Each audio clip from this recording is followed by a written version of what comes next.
Cette vidéo de Mixdeal vous est présentée en collaboration avec le Café Dragon de Bel-Oeil. Bien plus que des jeux. Vous êtes à la tête d'une gigantesque civilisation interstellaire et cherchez à dominer la galaxie. Et oui, il s'agit de jeux de 2 à 6 joueurs de Tuco Taco Kallio, Eclipse Second Down for the Galaxy. C'est en fait la suite du célèbre jeu 4X, Eclipse A New Dawn for the Galaxy, qui est maintenant âgé de 10 ans. En fait, c'est la suite, c'est plus la version deluxe et améliorée. C'est un jeu 4X parce que vous allez devoir explorer la galaxie, étendre votre réputation, exploiter les ressources pour mieux développer votre flotte de vaisseaux spatials, entre autres, et exterminer les autres civilisations parce que, au final, il ne peut qu'y avoir une seule civilisation à la tête de la galaxie. Je suis Sophie de la chaîne YouTube Mixdeal et aujourd'hui, on va voir la vidéo règle de Eclipse en commençant par la mise en place.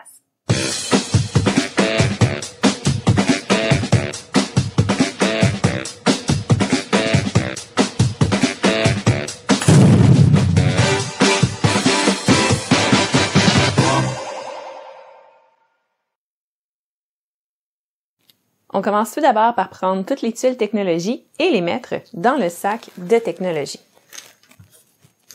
Ensuite, on prend le plateau de technologie et on va aller piocher dans notre sac blanc un nombre de tuiles technologie selon le nombre de joueurs. Donc, si on joue à 2 joueurs, on va aller en piocher 12.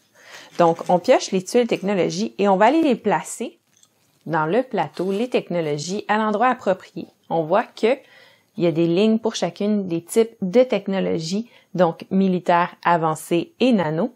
Et dans le bas, on a même un endroit où placer les technologies rares. En plus, on a vraiment une indication selon la valeur de la technologie où aller la placer. C'est à noter qu'il n'y a pas de place précise pour placer chacune des technologies rares. Donc, quand on en pioche une, on va aller la placer simplement dans la ligne du bas. Et on la comptera pas dans le nombre de technologies qu'on doit piocher. En plus de ça, quand on pioche des technologies qui sont pareilles à d'autres, on va simplement les empiler et continuer de piocher jusqu'à atteindre le nombre désiré, dans ce cas-ci 12. Une fois que c'est fait, tout ce qui reste à faire, c'est de placer le jeton de compteur de tour à la manche numéro 1. Ensuite, on prend nos tuiles de réputation et on les installe dans le sac de réputation mélangé. Puis on prend toutes les tuiles découvertes face réputation visible et on les mélange pour les mettre ensuite de côté. Ensuite, on doit choisir une tuile plan pour chacun des vaisseaux des personnages non joueurs en jeu, donc les anciens, les gardiens et le système de défense du centre de la galaxie ou SDG. C'est à noter que les 3 tuiles du haut, c'est les tuiles standards et les 3 tuiles du bas, qui sont déterminées par des petites encoches ici, dans le fond, sont les tuiles avancées, donc un peu plus dures. Pour les premières parties, c'est recommandé de prendre les tuiles du haut. On les installe de façon à ce qu'elles soient visibles par tous les joueurs tout au long de la partie. On sort ensuite les 2 plateaux contenant du matériel de jeu que l'on va installer à des endroits différents sur la table pour que tous les joueurs y aient accès facilement. On prépare également la tuile premier joueur afin qu'elle soit facile d'accès pour tous les joueurs. Et dans les parties à 4 joueurs et plus, on va également sortir la tuile traître. On sort ensuite le plateau de pièces d'amélioration de vaisseau avec les pièces préalablement placées aux bons endroits selon la feuille qui était fournie dans la boîte de jeu qui nous indiquait comment installer le tout. On prend ensuite la tuile centre de la galaxie que l'on va installer au centre de la table. Comme indiqué sur la tuile, on va devoir placer un jeton découverte. Donc, on en prend un qu'on met face cachée sur la forme jeton de découverte.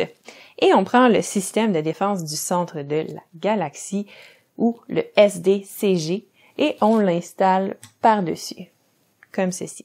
On prend ensuite les tuiles secteurs que l'on sépare en 3 piles selon le chiffre inscrit à leur dos, donc 1, 2 et 3, et on les mélange. On va placer les tuiles secteur 1 et 2 de côté.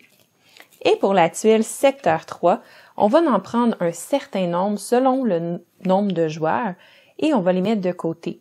Donc, dans une partie à 2 joueurs, on en prendrait 5. Le reste va retourner dans la boîte et ne sera pas utilisé durant cette partie. C'est à noter que le jeu vient avec une mini-extension de portail dimensionnel. Si jamais vous ne souhaitez pas jouer avec cette extension-là, vous devez retirer les tuiles secteur 281, 381, 382, ainsi que la tuile de technologie spéciale et cette tuile de portail. Il est maintenant temps d'assigner le premier joueur qui devrait être la personne qui a passé le moins de temps sur la planète Terre dans le système solaire.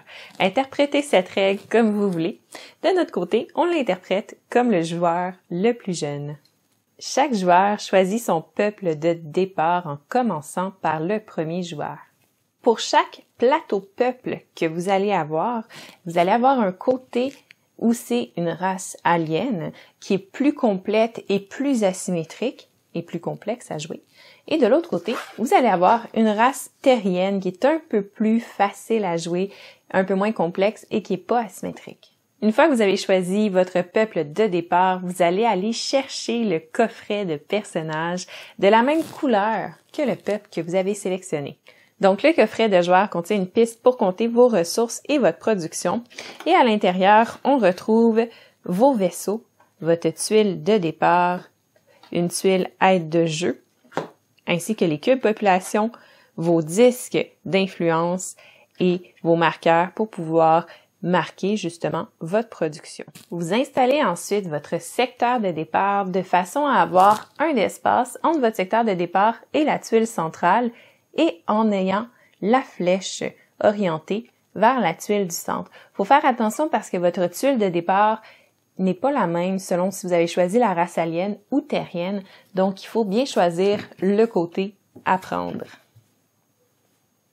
Tous les joueurs font pareil et pour tous les espaces qui n'ont pas été pris par des joueurs, on va placer des tuiles gardiens, toujours en gardant 1 de distance avec la tuile centrale et en pointant vers elle. Donc, quand vous allez avoir terminé, votre plateau de départ devrait ressembler à quelque chose comme ça, que ce soit constitué de toutes les tuiles de départ des différentes races ou encore des tuiles gardiens et des tuiles de départ des races.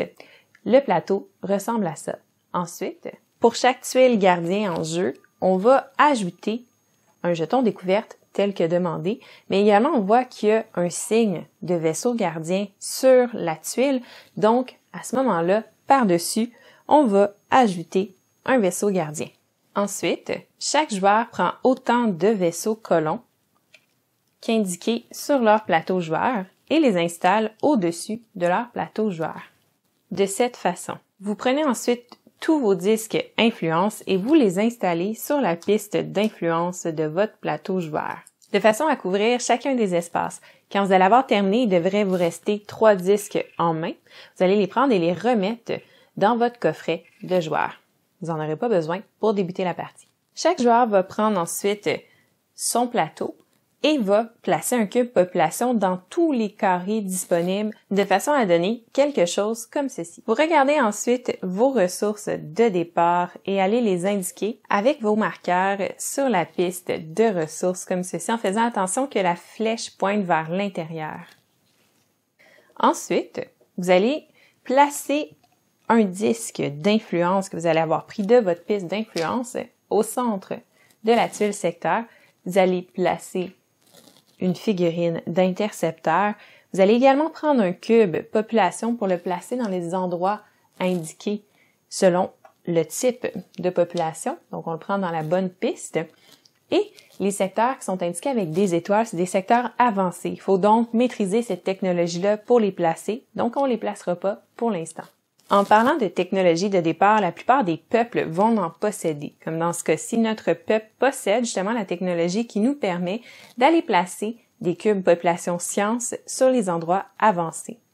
Donc, on va donc pouvoir placer un cube de population science sur l'endroit avancé de notre secteur de départ. Maintenant que le jeu est mis en place, nous sommes prêts à débuter la partie. Une partie d'Eclipse se joue en 8 tours et chaque tour est divisé en 4 phases. La phase d'action, la phase de combat, la phase d'administration et la phase de nettoyage. On va voir les actions dans quelques instants, mais on va tout d'abord commencer par s'attarder au plateau joueur. Commençons par s'attarder au plateau de contrôle. Donc, le plateau de contrôle est constitué de 3 cadrans qui comportent nos cubes de population. Ces cadrans-là vont déterminer notre production dans chacune des ressources, donc dans le minerai, la science et les crédits, durant la partie. En plus de tout ça, on a une piste sur le côté qui permet de nous montrer les ressources qu'on a en stock, qui sont indiquées par nos flèches juste ici. On peut remarquer que plus on va poser de cubes population durant la partie, plus on va produire de cette ressource-là à chaque fin de tour. À tout moment, durant un de vos tours, vous pouvez décider de retourner un jeton de colon afin de pouvoir aller placer un cube population sur un espace population dans un secteur que vous contrôlez. Contrôler un secteur veut dire posséder un disque d'influence au centre de ce secteur-là. Donc, si durant mon tour, j'aimerais aller poser un cube population crédit pour augmenter ma production de crédit durant la partie, je peux retourner un jeton colon et prendre un cube population crédit sur mon plateau de contrôle pour aller le poser sur l'emplacement de population crédit du secteur que je contrôle. Par le fait même, ma production de crédit va être augmentée de 3 à 4 pour le restant de la partie. Comme on l'a vu tantôt, il y a certains espaces population sur les secteurs qui ont des étoiles. Ces espaces-là nécessitent d'avoir la technologie avancée de cette ressource-là pour être capable de poser un cube population dessus. Il y a certains secteurs, comme celui-ci ici qui est gris. Celui-là va permettre de poser un cube population de n'importe quel type de ressource de notre choix. Regardons maintenant le plateau joueur. Il y a plusieurs informations qui se trouvent sur votre plateau joueur. Si on commence par le haut du plateau, en fait, on a les plans pour les différents vaisseaux possibles de construire durant notre tour. Donc, les intercepteurs, frégates, croiseurs et bases stellaires. Donc, chaque plan possède certaines améliorations de vaisseaux déjà imprimés qui vont influencer nos statistiques autant en combat qu'en résistance qu'en déplacement. On va les voir un peu plus tard. On a également le coût pour pouvoir les construire, ainsi que le coût pour pouvoir construire d'autres types de structures comme les orbitales et les monolithes. Si on regarde de plus près, on se rend compte qu'on a certaines structures qui ont le petit icône de technologie à côté de leur nom. Ce que ça veut dire, c'est que pour être capable de les construire, il faut posséder cette technologie-là. Donc, si on regarde ensuite les informations sur la race qu'on a décidé de jouer, on a son nom, notre taux de change pour faire des échanges de ressources, nos ressources de départ, nos vaisseaux de colons de départ, les technologies de départ et, advenant le cas, notre pouvoir spécial. À côté, on a nos 3 pistes de technologie sur lesquelles on va pouvoir poser les tuiles technologies au fur et à mesure qu'on les acquiert. Donc, il y a une piste pour le militaire, l'avancé et le nano. C'est à noter que quand on va aller piocher des technologies rares, on va pouvoir les placer où on veut. Ça va aussi nous indiquer le rabais qu'on a selon le nombre de technologies qu'on a débloquées du même type et les points de victoire qu'on peut amasser à la fin de la partie, advenant le cas qu'on en débloque assez. Dans le bas de notre plateau de jeu, on a notre piste d'influence où on va poser nos disques d'influence. Comme vous l'avez pu le constater, on dépense ces disques-là pour pouvoir gagner le contrôle de certains secteurs, mais c'est également ces disques-là qui vont nous permettre de réaliser les différentes actions. Donc, il y a un coût associé au fait de, dans le fond, utiliser les différents disques. Donc, plus on en utilise, plus ça va coûter cher, ce qu'on va voir un peu plus tard. À gauche de ça, on a les endroits où aller placer justement nos jetons d'influence quand on veut réaliser les différentes actions disponibles. Ça nous dit également le nombre d'activations qu'on a par type d'action. Finalement, dernier détail, c'est notre piste réputation. C'est là qu'on va pouvoir aller déposer les différents jetons réputation que l'on gagne, ainsi que les tuiles ambassadeurs qu'on peut s'échanger dans des parties à 4 joueurs et plus. Maintenant que nous comprenons un peu plus les ressources et d'où elles proviennent, commençons par s'attarder aux actions. Durant la phase d'action, chaque joueur va pouvoir réaliser à tour de rôle une action ou passer. La phase d'action prend fin lorsque tous les joueurs auront passé. Les actions disponibles sont explorer, développer, améliorer, construire, déplacer et influencer. Commençons par s'attarder à la mécanique de chacune des actions. Comme on l'a vu tout à l'heure, nos disques d'influence nous permettent d'indiquer notre contrôle de certains secteurs. Mais plus que ça, ça va nous servir également à réaliser des actions. Donc, quand un joueur va souhaiter effectuer une action, ce qu'il doit faire, c'est prendre un de ses disques influence, celui qui est le plus à gauche, et aller le placer sur l'action désirée. Le chiffre qui est marqué dans le bas de l'action va déterminer le nombre d'activations que l'on a pour cette action-là. Le nombre d'activations veut dire le nombre de fois où on peut effectuer cette action-là lorsqu'on va déposer un disque d'influence dessus. C'est à noter qu'il n'y a pas de limite au nombre de disques influence qu'on peut placer sur la même action. On peut donc les empiler comme on souhaite. On va remarquer qu'il y a un chiffre d'inscrit en dessous de chacun des jetons d'influence sur la piste d'influence. Ce chiffre-là, c'est le coût d'entretien en crédit qu'on va devoir payer à la fin de notre tour. Donc, plus on va utiliser de disques d'influence pour réaliser des actions ou pour contrôler des secteurs, plus ça va nous coûter cher à la fin de notre tour. L'action explorée est très importante puisqu'elle vous permet d'étendre la galaxie et de découvrir de nouveaux secteurs à influencer. Pour explorer, la première étape, c'est de prendre un disque d'influence et d'aller le placer sur l'action explorer. Ensuite, on doit choisir le secteur d'où on souhaite aller explorer. Donc, ça doit être un secteur qu'on contrôle, comme celui-là, ou encore un secteur où on a un vaisseau de présent, comme celui-ci. Ensuite, on choisit quel type de secteur on veut explorer. Le jeu d'éclipse est divisé en 3 secteurs. Donc, on a tout d'abord le secteur 1, qui sont toutes les tuiles qui vont toucher à la tuile centrale. Et ce sont donc les tuiles qui ont un 1 marqué à leur dos. Ensuite, on a le secteur numéro 2, qui est le secteur dans lequel on retrouve notamment nos tuiles de départ et les tuiles gardiens. Donc, c'est le secteur qui est collé sur le secteur 1 et qui va posséder les tuiles avec un 2 marqué à leur dos. Finalement, après le secteur 1 et 2 qui sont obligatoirement formés en cercle autour de la tuile centrale, la galaxie peut s'étendre avec les tuiles de secteur 3, donc aller dans le sens que l'on souhaite. Et ça se fait avec les tuiles justement de secteur 3 numérotées avec un 3 à leur dos. Une tuile secteur va regrouper plusieurs informations importantes. Son nom, son numéro. En son centre, ça va indiquer en fait si on doit placer une tuile découverte dessus ou non.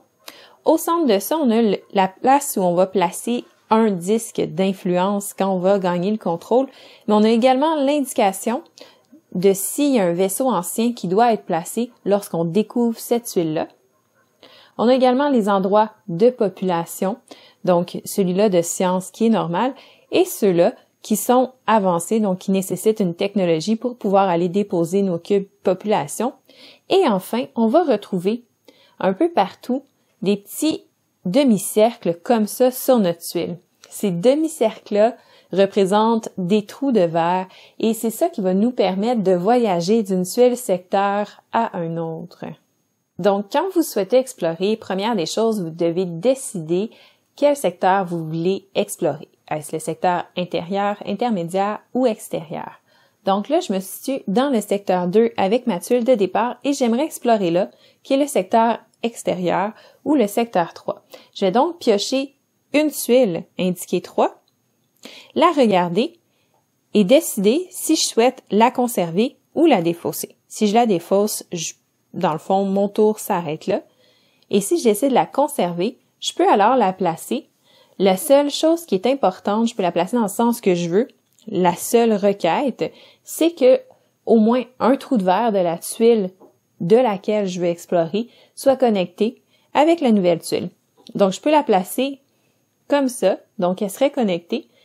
Elle serait pas connectée à celle-là, mais c'est pas grave tant qu'il y a une connexion de la tuile d'où je voulais explorer. Ensuite, je regarde si je dois mettre un jeton d'exploration. Dans ce cas-ci, oui, étant donné qu'il y a la forme. Sous la forme, on a également l'information des vaisseaux anciens qui s'y trouvent. Donc, dans ce cas-ci, on sait qu'il y a 2 vaisseaux anciens qui vont s'y trouver. Je vais donc prendre 2 vaisseaux anciens et les ajouter sur la tuile secteur. Une autre information qui se trouve sur les tuiles secteurs que j'ai oublié de vous mentionner, c'est les points de victoire. Donc, chaque tuile secteur va vous rapporter un certain nombre de points de victoire à la fin de la partie et ça va être indiqué dans le bouclier juste ici. Les jetons d'exploration vont comporter 2 informations importantes, c'est-à-dire, d'un côté, on peut conserver ce jeton-là pour avoir 2 points de victoire à la fin de la partie. Sinon, on peut regarder la récompense qu'il offre de l'autre côté. Dans ce cas-ci, il m'offre une amélioration de vaisseau et décider de la prendre ou non. Si on la prend pas, on garde la tuile pour des points de victoire. Une fois que le jeton découverte a été révélé, à ce moment-là, je peux décider de prendre le contrôle de la tuile en plaçant un de mes disques d'influence de ma piste d'influence sur la tuile. Je peux également décider au même moment de retourner jusqu'à 3 de mes vaisseaux colons afin d'aller placer des cubes population sur la tuile dont je viens de prendre le contrôle. En faisant ça, j'augmente ma production dans ces deux types de ressources-là. Dans le cas de la tuile qu'on a explorée au début et qui comportait 2 vaisseaux anciens, non seulement je peux pas récupérer la tuile découverte, mais je peux pas prendre le contrôle. Pour pouvoir faire ces deux choses-là, il va falloir tout d'abord que je combatte ces 2 vaisseaux-là. L'action développée va vous permettre d'acquérir de nouvelles technologies, vous donnant plus d'options et de pouvoir dans votre partie. Pour réaliser l'action développement, c'est le même principe. Je dois prendre un de mes disques d'influence et aller le placer sur développement.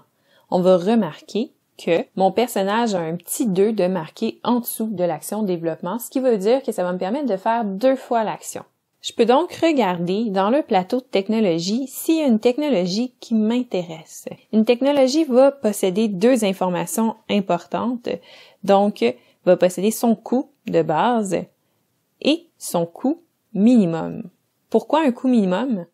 Parce qu'au fur et à mesure que j'ajoute des technologies sur chacune des pistes technologie, je gagne un certain rabais qui est noté par le cercle avec un -1 ici, -2, -3, -4, -6, -8.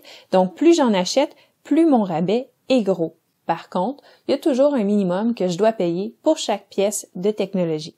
Les technologies rapportent généralement 4 types de récompenses différentes. Donc, les améliorations de vaisseaux qu'on va débloquer, donc on va pouvoir ajouter après avec une action d'amélioration. On a les bonus immédiats comme celui-ci ici qui va me permettre de gagner 5 ressources de mon choix pour chaque signe comme ça que je retrouve sur les secteurs que je contrôle. On a également des bonus permanents comme celui-ci qui va m'ajouter de façon permanente un disque d'influence de plus dans ma réserve. Et finalement, on a les bonus de construction comme ça ici qui va me permettre, dès à présent, de pouvoir construire des monolithes, ce que je pouvais pas avant.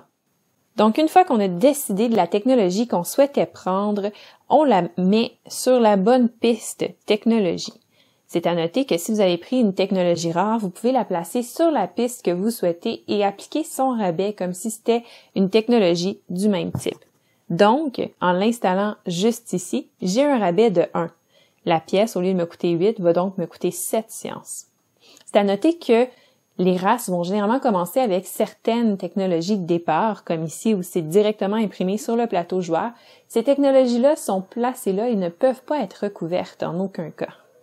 C'est à noter que si, en cours de partie, vous réussissez à amasser assez de technologies d'un même type, à la fin de la partie, vous allez récupérer autant de points de victoire que la première case libre à droite de la dernière technologie posée. Dans ce cas-ci, 2 points de victoire.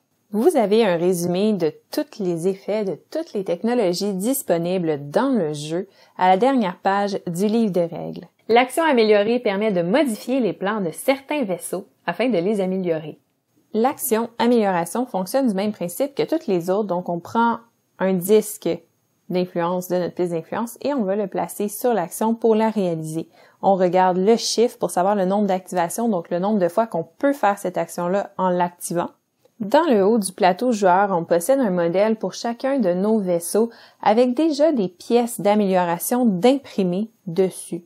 Donc toutes ces pièces-là peuvent être améliorées, donc mis des jetons d'amélioration par-dessus, sauf les pièces d'amélioration qui sont placées à l'extérieur de ces grilles-là. Un vaisseau va posséder plusieurs informations. Son nom, son coût de construction et toutes les technologies d'imprimé, donc sa production en énergie, sa capacité de combat, sa capacité d'altérer les dés de l'ennemi, sa résistance au combat et sa capacité de déplacement, ainsi que son initiative qui est indiquée par les petites flèches vers le haut sur chacune des pièces. Donc, on voit que certaines pièces vont consommer de l'énergie. Donc, un vaisseau va produire de l'énergie avec un générateur de n'importe quel type. Donc ici, on a un générateur qui produit 3 énergies. Ce qui veut dire qu'au maximum, je dois avoir une consommation de 3 énergies sur mon vaisseau. Je pourrais pas en consommer plus puisque je n'en produis pas plus. Mis à part les pièces de base qui sont imprimées sur le vaisseau, on a beaucoup d'autres pièces qui sont des améliorations. Ces améliorations-là ont chacune un insigne comme ça en bas qui dit que ça nécessite qu'on possède la technologie du même nom pour être capable de construire ces pièces-là et les ajouter dans nos vaisseaux. Il y a certaines pièces d'amélioration qui vont nous permettre de gagner un certain bonus d'initiative qu'on va ajouter à notre initiative de base de vaisseau. Donc, il existe différents types de pièces pour les vaisseaux. On va commencer avec les canons, qui sont en fait nos armes. Chaque canon va nous ajouter un certain nombre de dés d'une certaine couleur à notre arsenal.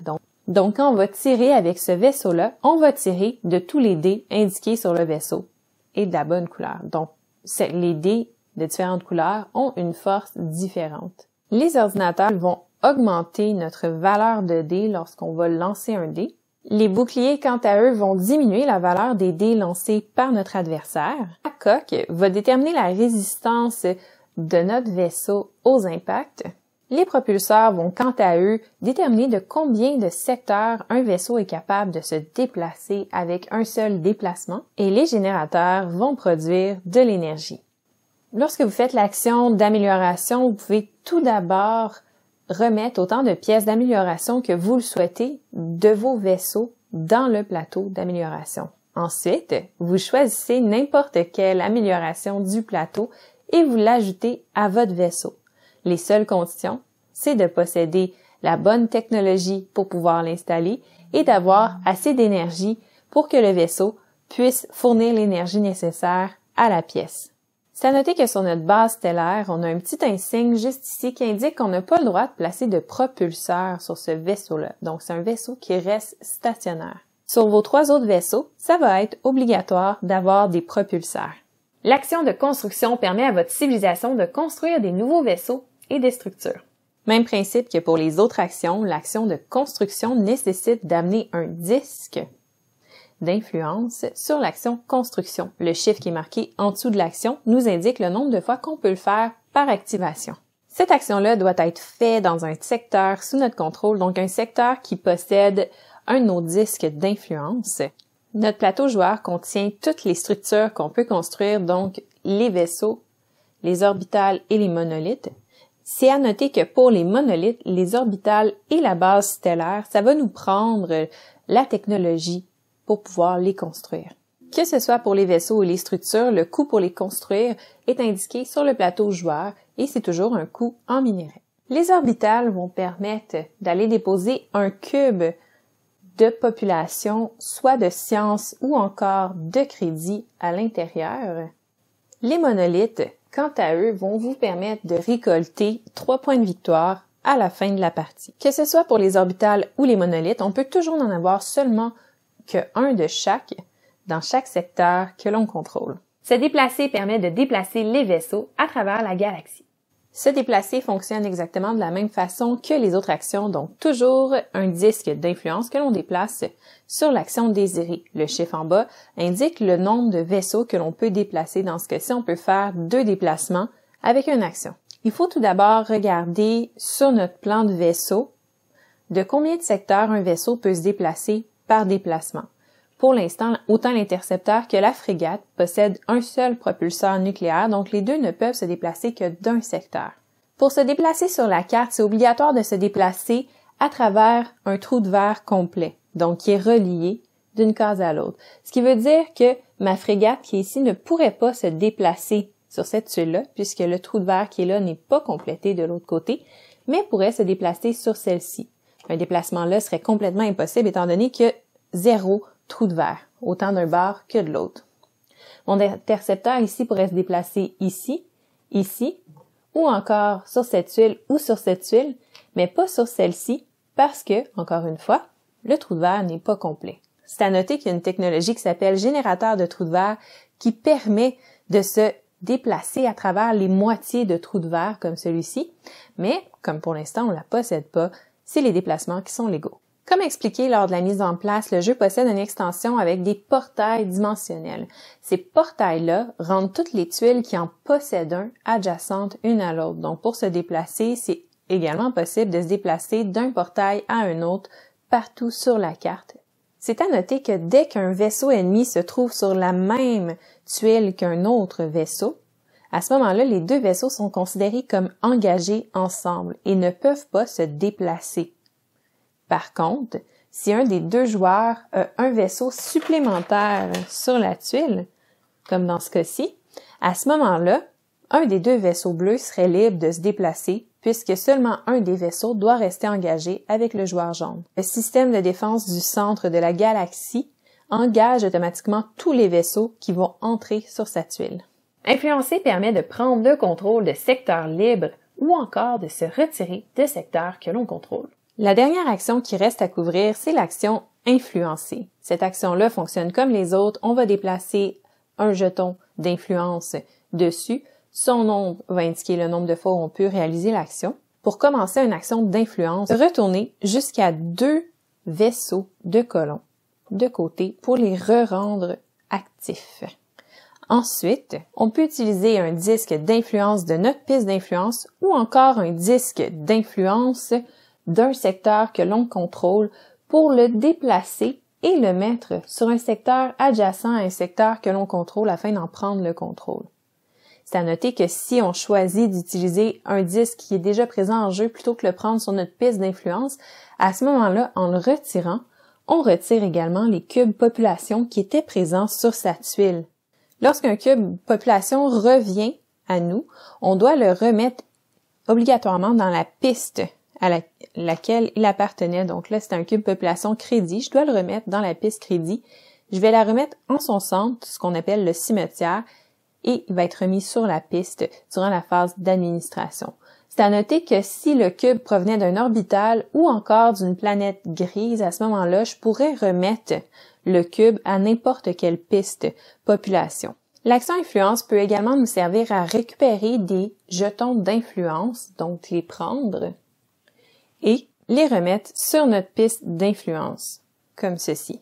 Une fois qu'un joueur a passé, il tourne son aide de jeu et peut maintenant faire des réactions avec ses disques d'influence. Le premier joueur à passer à chaque manche récolte la tuile premier joueur, donc sera le premier joueur pour la manche suivante et gagne 2 crédits. Il ne peut plus utiliser d'action, mais peut quand même effectuer des réactions, toujours en amenant un disque d'influence sur la réaction qu'il souhaite utiliser. C'est à noter que chaque réaction sont activables seulement une fois. Les actions disponibles sont amélioration, construction et déplacement seulement. Ce qui peut être pratique pour réagir au potentiel offensif ennemi une fois qu'on a passé. Dans les parties à 4 joueurs et plus, un système de diplomatie est ajouté au jeu. Effectivement, les joueurs peuvent créer des alliances en s'échangeant des tuiles ambassadeurs. La diplomatie peut être effectuée à n'importe quel moment durant votre tour. Vous prenez alors un de vos jetons ambassadeurs que vous donnez à l'autre joueur avec un cube de population de votre choix, ce qui peut influencer votre production. L'autre joueur va faire de même. Vous allez donc ajouter son jeton d'ambassadeur à votre piste de réputation, ce qui va pouvoir vous valoir un point de victoire à la fin de la partie. Pour pouvoir effectuer l'action de diplomatie, les 2 joueurs doivent avoir des secteurs reliés ensemble, soit par un trou de verre ou encore par des portails dimensionnels. L'action diplomatie ne peut pas être réalisée si les 2 joueurs ont des vaisseaux qui sont situés dans le même secteur. À ce moment-là, c'est considéré comme une agression. Les joueurs ne peuvent pas réaliser cette action non plus si un des 2 joueurs possède la tuile traître. C'est à noter que c'est pas possible d'effectuer 2 fois l'action diplomatie avec un autre joueur et que cette alliance-là va être valable jusqu'à la fin de la partie. Donc, la seule chose qui peut mettre fin à une alliance, c'est de faire un mouvement offensif, c'est-à-dire d'amener un petit vaisseau dans un des secteurs de l'autre joueur. C'est à noter que c'est possible de passer à travers les secteurs alliés tant qu'on ne termine pas son mouvement dans un secteur allié. Le joueur qui va avoir transgressé cette règle va récolter la tuile traître et être passible de perdre 2 points de victoire à la fin de la partie, sauf si un autre joueur brise une alliance d'ici la fin de la partie. Et à ce moment-là, la tuile traître va lui être donnée. Notez comment votre piste de réputation peut accueillir à la fois des jetons d'ambassadeur et des jetons de réputation. S'il n'y a plus de place pour pouvoir mettre les jetons d'ambassadeur, ce ne sera pas possible de créer une alliance. C'est ce qui met fin au déroulement de la phase d'action. Passons donc à la phase de combat. Les combats sont réalisés par secteur en ordre décroissant. Ce qui veut dire qu'on va se fier aux chiffres présents sur le secteur et qu'on va commencer par les secteurs les plus hauts en chiffres. Donc, on va déterminer qui combat quand il y a plusieurs joueurs impliqués. Donc, ça va y aller par ordre d'apparition sur la tuile. Donc, s'il y avait 3 joueurs, par exemple, d'impliqués, et que on devait choisir lesquels allaient se battre, ça va être les 2 derniers à avoir rentré sur la tuile qui vont se battre. Le joueur qui a le contrôle de la tuile est toujours le défenseur, alors que l'autre joueur est l'attaquant. Dans le cas d'une tuile où personne n'a le contrôle, c'est le dernier à avoir rentré sur la tuile qui est déterminé étant l'attaquant. Ensuite, on va déterminer l'initiative pour chaque vaisseau qui sont en jeu en regardant leur initiative de base plus chaque pièce d'amélioration qui va influencer l'initiative. Celui qui a l'initiative la plus élevée va attaquer en premier. Certains vaisseaux vont posséder des missiles. Les missiles vont toujours tirer en premier et une seule fois durant le combat, donc au début de la phase de combat. Peu importe l'initiative. Donc, on lance les dés selon le type de canon que notre vaisseau possède. Dans ce cas-ci, on possède un canon à solution qui permet de lancer un dé bleu. Donc, les informations sur la tuile nous disent que chaque touche du canon à solution va nous donner 3 dégâts. Les dés d'attaque possèdent toujours une face avec des touches, donc c'est des dégâts automatiques, des faces avec des chiffres, donc de 2 à 5, et une face vierge. La face vierge est toujours un échec, et les faces de 2 à 5 sont dépendantes des ordinateurs dont notre vaisseau est équipé. Sur un dé, chaque résultat de 6 va égaler une touche automatique. Mon ordinateur, qui est à bord de mon vaisseau, permet d'augmenter le résultat de mon dé de 1. Ce qui veut dire que si je roule un 5, ça va être considéré comme une touche. Étant donné mon type d'arme, une touche va compter comme 3 dégâts. Par contre, si je roule un résultat de 4 et moins, il se passe absolument rien. Advenant le cas où j'avais réussi à rouler une touche avec mon dé, à ce moment-là, mon vaisseau ferait 3 de dommages au vaisseau adverse, ce qui serait assez pour le tuer. Advenant le cas où il y a plusieurs vaisseaux d'impliqués dans la bataille, c'est moi qui choisis à quel vaisseau je vais attribuer les dégâts. Par contre, je peux pas diviser mes dégâts entre les vaisseaux présents. Il faut absolument que les dégâts soient envoyés à un seul vaisseau. Donc, les phases de combat se déroulent ainsi, on détermine l'initiative, on roule les dés, on attribue les dégâts et on enlève les vaisseaux au besoin, jusqu'à ce qu'il reste seulement un seul joueur sur la tuile. C'est possible à tout moment de décider de fuir le combat. Pour fuir, il faut contrôler un des secteurs adjacents. Ce secteur-là ne doit pas posséder de vaisseaux ennemis. Donc, si, par exemple, je décidais de fuir, ce que je devrais faire, les vaisseaux jaunes ne peuvent pas fuir parce que il n'y a pas de secteurs qui contrôlent, qui sont adjacents. Si les bleus décidaient de fuir, il faut les mettre en bordure de la tuile et durant ce tour de combat-là, on ne pourra pas lancer les dés pour combattre. Par contre, notre adversaire va pouvoir. Advenant le cas que nos vaisseaux survivent à cette attaque-là, après, on peut s'en aller sur notre tuile et cela va mettre fin au combat. Lorsqu'on résout un combat avec un PNG, à ce moment-là, celui-ci va essayer de détruire le plus gros vaisseau possible. S'il n'y a aucun gros vaisseau qui est capable de détruire, à ce moment-là, il va répartir les dégâts afin de faire le plus de dégâts possible sur un vaisseau. Participer à la phase de combat est une bonne façon de récolter des tuiles réputation qui donneront des points de victoire à la fin de la partie. C'est possible d'avoir jusqu'à 5 tuiles réputation par combat. Le fait de participer à un combat nous donne directement le droit à une tuile réputation. Ensuite, on va gagner un certain nombre de tuiles réputation selon le type de vaisseau qu'on a réussi à détruire. Advenant le cas que j'ai réussi à détruire la frégate et le croiseur du joueur adverse, ça me donne le droit à 5 tuiles réputation, plus une pour le combat. Par contre, comme c'est un maximum de 5, je peux seulement en piocher 5. Je pioche donc 5 tuiles réputation du sac réputation que je regarde en secret et j'en choisis une que je vais conserver. Les autres, je les remets dans le sac. Je vais ensuite aller poser ma tuile réputation face cachée sur mon plateau joueur. Advenant le cas où j'avais plus de place pour placer ma tuile réputation, je pourrais choisir d'en défausser une pour garder celle que je viens de gagner. Ensuite, on redonne les vaisseaux ennemis aux joueurs adverses. Chaque vaisseau qui avait été blessé mais pas détruit sont automatiquement guéris. S'il y a d'autres joueurs présents sur la tuile à ce moment-là, le combat continue contre le gagnant du premier combat. Une fois le combat terminé avec les vaisseaux ennemis, il est possible d'attaquer la population présente dans le secteur. Pour ce faire, chaque vaisseau a le droit à un seul tir unique et pour chaque touche, un cube population est retiré. C'est à noter que les orbitales et les monolithes ne peuvent pas être détruits.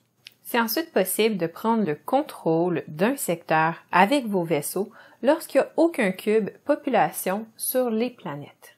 Advenant le cas où une tuile découverte serait présente sur la tuile, vous en prendriez possession également. Une fois la phase de combat terminée, on passe à la phase d'administration. C'est votre dernière chance d'utiliser votre vaisseau de colon pour pouvoir placer vos cubes sur les planètes dans les secteurs qui ne contiennent pas de vaisseaux ennemis, comme le secteur que vous venez de prendre en contrôle. Il est maintenant temps de collecter vos crédits en prenant compte du chiffre qui est révélé le plus près des autres cubes, donc dans ce cas-ci 6, et d'ajuster votre marqueur de crédit, donc on serait rendu à 11. Ensuite de ça, on va payer le coût d'administration de ce tour-là. On regarde quelle valeur monétaire est la plus élevée sur notre piste d'influence, dans ce cas-ci 2, et on va dépenser ce montant-là de notre réserve de crédit, comme ceci. Et voilà. Advenant le cas où vous n'avez pas les moyens de payer pour l'administration de votre peuple, vous devez compenser en ressources chaque crédit que vous êtes incapable de payer. Et si jamais c'est pas suffisant, à ce moment-là, vous devez perdre le contrôle de certains secteurs afin de récupérer votre disque d'influence et d'aller le remettre sur votre piste d'influence dans l'espoir de diminuer le coût assez pour pouvoir le payer ce tour-ci. Si c'est pas suffisant, à ce moment-là, vous êtes retiré de la partie. Prendre note que si vous devez abandonner le contrôle d'un secteur afin de pouvoir payer votre phase d'administration, tous les cubes population que vous avez installés sur ce secteur-là vont également être perdus. Ensuite, on produit le minerai et la science de la même façon qu'on a produit les crédits, c'est-à-dire en tenant compte du dernier chiffre révélé et on va ajuster notre piste de production. Finalement, on passe à la phase de nettoyage. On va commencer par piocher un certain nombre de tuiles technologie de notre sac technologie selon le nombre de joueurs. Donc, à 2 joueurs, on en piocherait 5. Ensuite, on va aller installer ces tuiles technologie-là sur notre plateau de tuiles technologie à la bonne place. Vous remarquez que tout est indiqué sur le plateau, c'est gravé. Donc, on a juste à aller déposer la tuile à la même place. Et si jamais on a un double, on fait juste le poser par-dessus. On ne tient pas compte des tuiles technologie rares qu'on a piochées. Quand ça arrive, on la place et à ce moment-là, on va aller en placer une seconde. Donc, dans ce cas-ci, j'en repiocherai une, comme j'ai pioché une tuile technologie rare, et j'irai la placer. Voilà. Ensuite, on va réinitialiser notre piste d'influence en reprenant nos disques d'influence qu'on va aller reporter sur notre piste. Advenant le cas où vous avez perdu des cubes population ce tour-ci qui ont été placés dans votre cimetière de cubes, à ce moment-là, vous les replacez sur votre piste de production. Vos vaisseaux de population sont tous retournés du côté actif et votre tuile d'action est retournée du côté phase d'action. On avance le marqueur temps d'un tour, puis on recommence la phase d'action avec le joueur qui détient la tuile premier joueur. La partie prend fin à la fin de la 8e manche et on calcule les points de victoire. Révélez et calculez les points octroyés par les tuiles réputation que vous avez amassées dans le courant de la partie. Si jamais vous avez une ou des tuiles ambassadeurs, celle-ci vous rapporte 1 point. Vous calculez les points octroyés par chacun des secteurs sous votre contrôle. Ça varie de 1 à 4 points de victoire. c'est à noter que chaque monolithe sous votre contrôle va vous rapporter également 3 points de victoire. Vous ajoutez également à votre score les points des tuiles découvertes que vous avez décidé de conserver pour les points de victoire. Si jamais vous possédez la tuile traître, vous perdez 2 points de victoire. Vous calculez ensuite les points octroyés par votre avancement sur chacune des pistes technologie, ainsi que tout bonus de peuple qui pourrait vous accorder des points supplémentaires en fin de partie. Le joueur avec le plus de points de victoire remporte la partie et règne sur la galaxie. En cas d'égalité, c'est le joueur avec le plus de ressources qui l'emporte. Et voilà, c'est comme ça qu'on joue à Eclipse Second Down for the Galaxy. J'espère que vous avez apprécié la vidéo. N'hésitez pas à laisser un pouce en l'air, un commentaire, à vous abonner et à sonner la cloche pour pas manquer aucune vidéo de Mixed Deal qui est en ligne régulièrement. Et d'ici là, je vous souhaite une super belle journée et à la prochaine!